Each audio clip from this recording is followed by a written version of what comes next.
بسم الله الرحمن الرحيم. يا أيها المدثر قم فأنذر وربك فكبر وثيابك فطهر والرجز فاهجر ولا تمنن تستكبر ولربك فاصبر فإذا نقر في الناقور فذلك يومئذ يوم عسير على الكافرين غير يسير. ذرني ومن خلقت وحيدا وجعلت له مالا ممدودا وبنين شهودا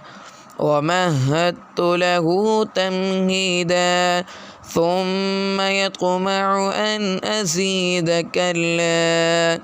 إنه كان لآياتنا عنيدا سأرهقه صعودا إنه فكر وقدر فقتل كيف قدر ثم قتل كيف قدر ثم نظر ثم أدبر واستكبر فقال إن هذا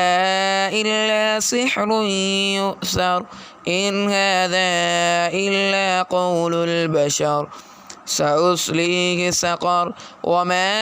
أدراك ما سقر لا تبقي ولا تذر لواحة للبشر عليها 19 وما جعلنا أصحاب النار إلا ملائكة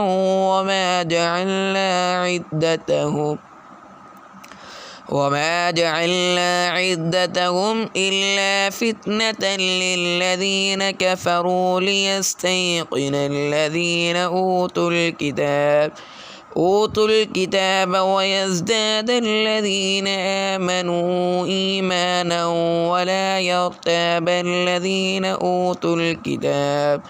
أوتوا الكتاب والمؤمنون وليقول الذين في قلوبهم مرض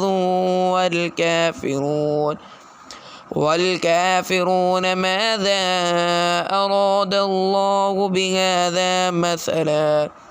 كذلك يضل الله من يشاء ويهدي من يشاء وما يعلم جنود ربك إلا هو وما هي إلا ذكرى للبشر كلا والقمر والليل إذ أدبر والصبح إذا أسفر إنها لإحدى الكبر نذيرا للبشر لمن شاء منكم أن يتقدم أو يتأخر كل نفس بما كسبت رهينة إلا أصحاب اليمين في جنات